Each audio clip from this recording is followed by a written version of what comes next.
Mr. Chu. Item 15, AB 959.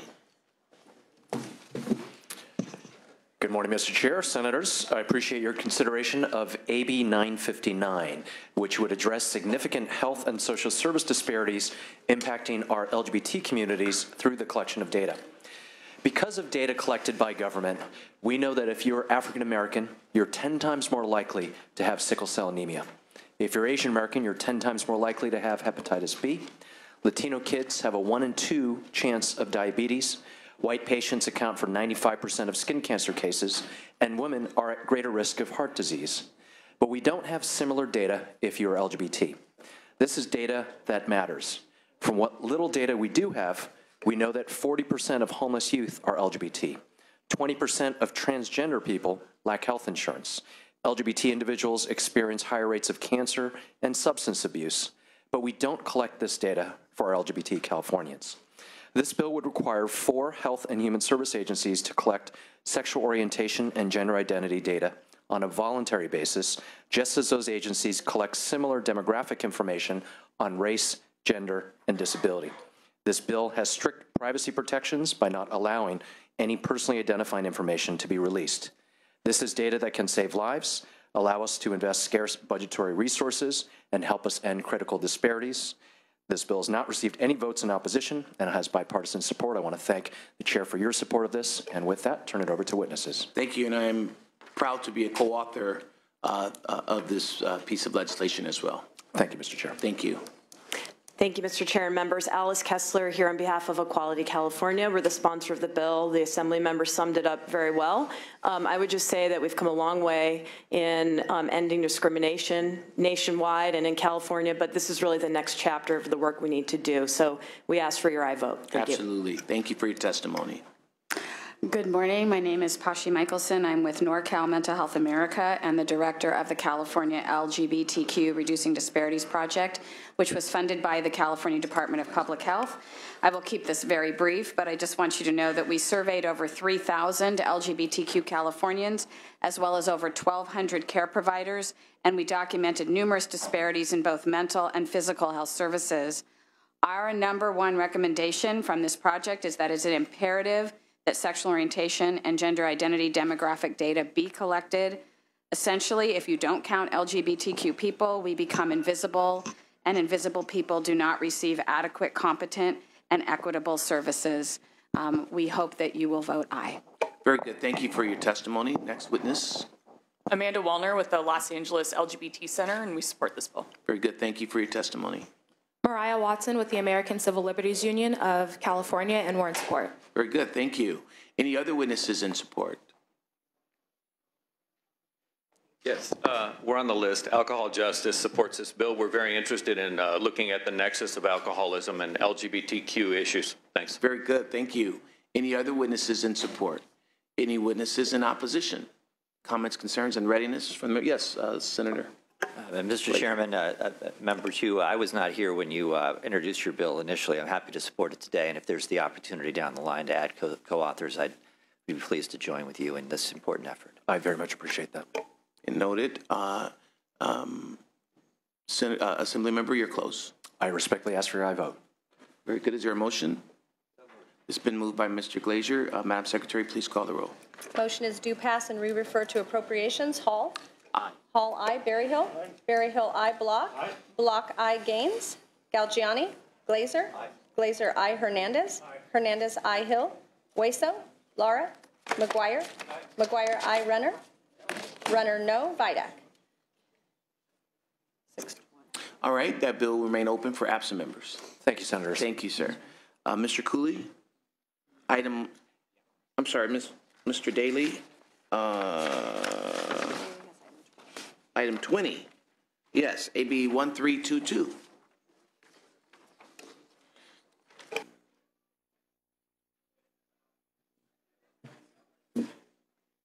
Thank you, Mr. Chair and Senators. I'll begin by agreeing to accept amendments in the Senate Appropriations Committee that would do the following. There's 3 points.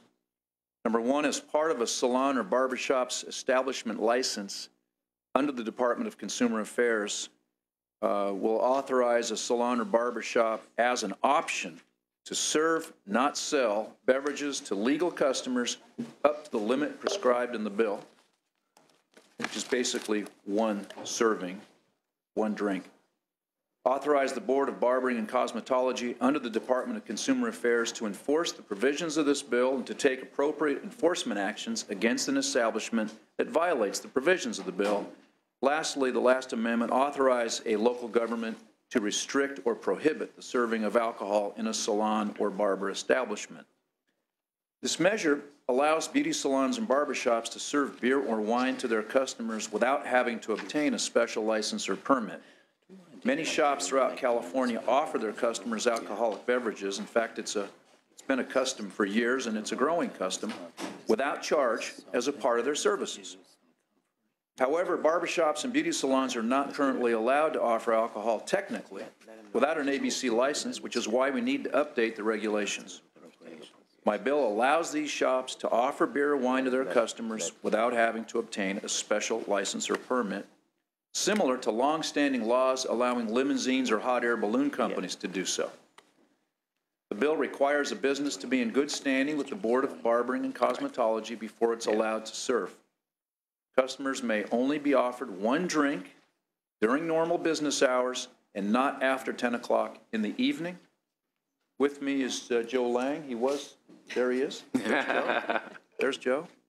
Joe represents a dry bar, a statewide company with many locations. Joe? Mr. Chairman, members, Joe Lang representing Dry Bar Incorporated. It's a new business model that has so far been quite successful in the state, allowing for their patrons to come in and in a 30-minute time period or up to an hour have a styling for special events to allow the blow drying of the hair and styling. It's appearing and it's becoming a trend in this business to have this business model where it's a more convenient setting for the customers to appear.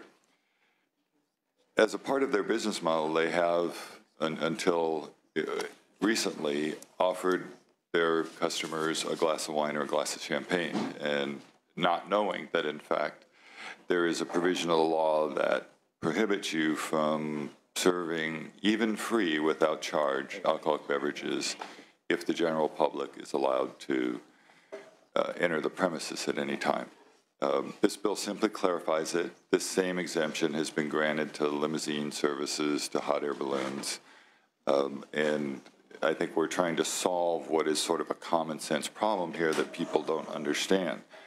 The chair and the committee have brought forward issues I think that are appropriate to address, which is to make sure that the licensees who are doing this have, in fact, understand how to comply with the law and make sure it's a condition of their license to do compliance. And I think we're prepared and support addressing that in this committee today in order to get that clarified. Okay, and thank you for working with the committee and with the amendments that would allow for significant oversight in this piece of legislation. And so thank you for your willingness, Mr. Daly, to work with the committee in that. Are there any other witnesses in support? Witnesses in opposition, please come forward.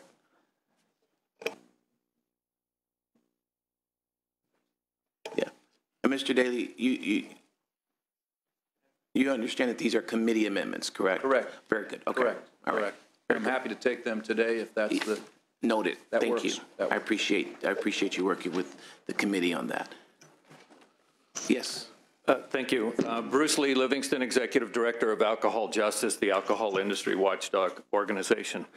You're all familiar with the bill. I just want to point out that I've not seen in an analysis yet the number of venues that would be opened up in California. Currently, we have 70,000 ABC licenses in California.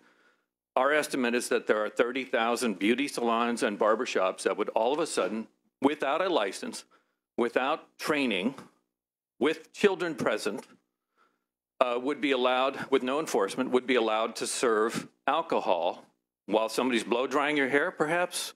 Are they really monitoring your alcohol service? 30,000 new venues that's a 30% increase in venues in California at least. This is a special interest bill for Dry Bar and 188, which is a men's salon that has beer on tap. They're both huge. These are not mom and pop barbershops and beauty salons. The business model of Dry Bar is this is a bar that they want to be resembling. It looks like a bar. The name of their blow dries, whatever they call them, are the Straight Up, the Manhattan, the Cosmo, the Mai Tai, the Cosmo Tai, the Southern Comfort, the Dirty Martini. These are blow dries. They have parties for young women. Wine served can be 40 proof. They can make mixed drinks out of that. They want to turn these into bars. This is another sneaky way to get bars without a license into places throughout the entire state of California. You have a package in front of you. This is a $159 million valuation company. Your own analysis has said that this is for the small people who don't want to be busted. Listen, if they want to serve alcohol at a beauty shop or a salon, go ahead, get a license. This was called the Dry Bar Bill when it was signed by Governor O'Malley in Maryland last year. It was called the Dry Bar Bill. Check the Google News on that. And it's a special interest bill. We oppose it vigorously. Thank you. Reverend? Thank you. Chair, members of the committee, Reverend Butler from the California Council on Alcohol Problems. We too oppose this bill for many of the reasons that have already been mentioned, so I won't repeat all of those.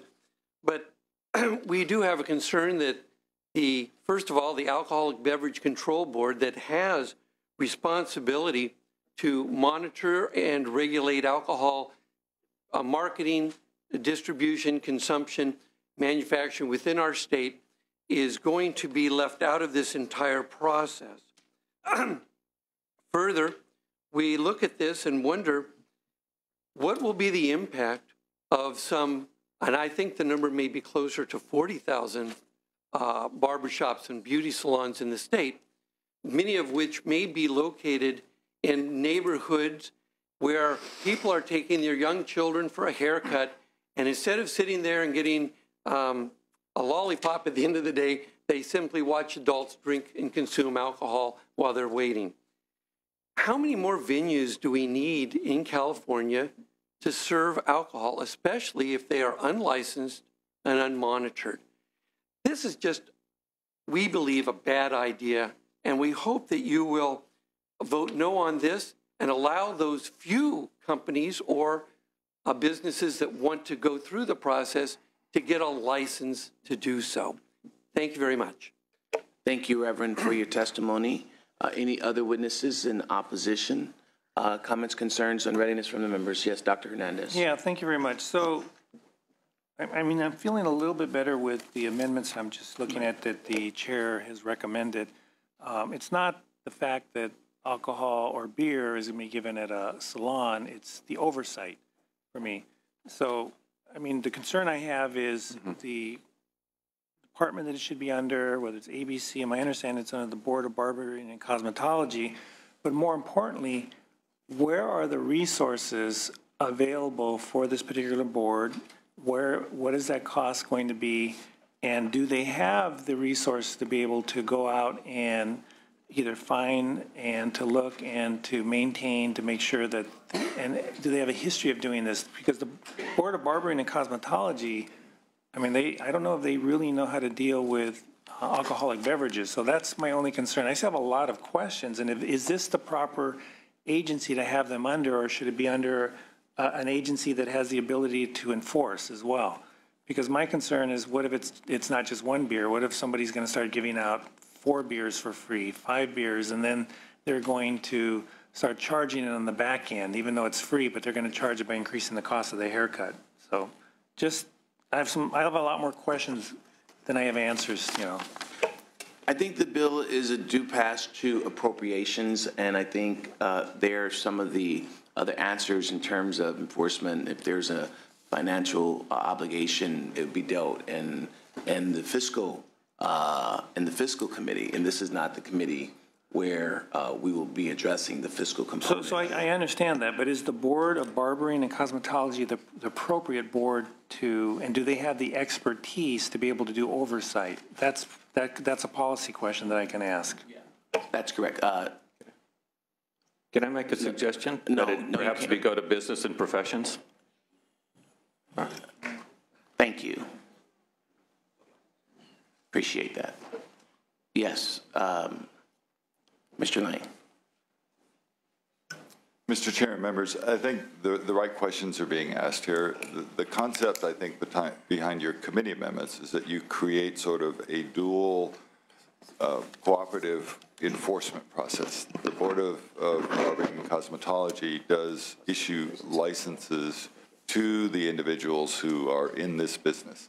I think the concept here is to make a violation of this provision a potential license issue with regard to the person's license, in addition to provide local government with the notice so that they can work hand in hand in those, what we think will be relatively small cases. What we have found in pursuing this bill, that there are actually thousands of people, thousands of places right now who do this as a matter of course, have no idea that they're violating the law.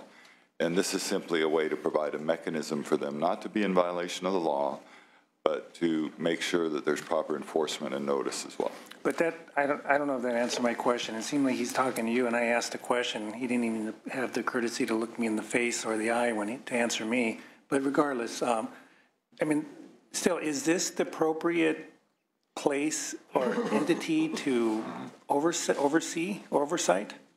I'm sorry, I didn't mean to, the chairman called me up, so I was just trying to make sure that I was responsive. In this particular case, since they are the licensing body at the state level, and by referencing a violation of this provision in their license enforcement authority, we think that's probably the appropriate place for it to be done, because they actually will provide licensing oversight of these establishments by making a condition of their license to in fact comply with this law, and then dovetailing it with the local government licensing capability. I think we create that sort of magical way of having both local and state government work together. So we do think it's the right agency because they do license them. Very good. Mr. McGuire. Thank you so much. And first of all, I just want to say thank you to the chair and to the committee for working on this bill, and do appreciate the author bringing this forward. The question I have is on the third point on the amendments that are being brought forward. Authorize the local government to restrict or prohibit the serving of alcohol in a salon or barber establishment. Does that mean a local city council board of supervisors would need to be able to establish an ordinance restricting or allowing alcohol sales at these establishments? Senator McGuire, actually, local governments right now do have in their zoning law capability, they do have the ability to regulate with ABC, on ABC licenses. With the ABC. But this doesn't go through ABC is what my concern is. Right. So the way this would work is local governments have the ability to, in fact, regulate consumption on premises at the local level. So the idea here is to dovetail that local authority dealing with consumption, whether it's sold or for free, with the board's ability to make a licensure requirement that they comply with the one drink rule. So just, I want to take this a step further. So when I served on Board of Supervisors and or on our local city council, we would get a referral. And then the local governing board, whether it's a city council, Board of Supervisors, would have an opportunity to be able to chime in if they support or not. So what I'm looking for is that, so then would that be part of the Board of Barbering and Cosmetology that would need to be able to do the referral? And then the other piece that I see in the licensing is that you would have a sign up in the establishment talking about a new alcohol license may potentially be granted when we have a change of ownership or when they're going to start serving alcohol. So I just want to be able to get a better understanding on how that would work. So, Senator McGuire, and I think I don't necessarily want to preempt the author on this, but I think the approach here is that local governments would be notified. The responsibility on the premises would be to notify the local government that, in fact, they intend on participating in compliance with this law. So local government would get the notification. Local government has right now the ability to approve the types of locations where alcoholic beverages can be consumed. So if you work that together so that local government knows that this is going on and has the ability to address it through their zoning regulation, and then you have a state agency who also is responsible for making sure compliance with the one drink rule occurs, you'll have sort of the best combination of local government regulating, which they can do right now, the consumption, and then the state agency making sure that that consumption doesn't exceed one drink. And this would be my final item, Mr. Chair. I think that on the concept, can see how this could potentially work.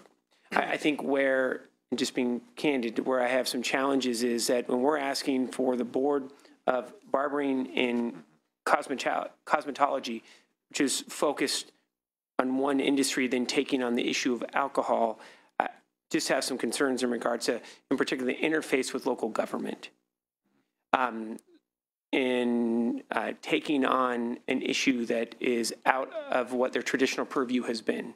So again, think I could potentially get there related to the concept, but have some concerns in regards to, is this fully cooked to be able to involve local government, and if there are concerns, how that would work. But that's just a concern. Yes, Mr. Block. Yeah, I share the concerns expressed by Senator McGuire and Senator Hernandez.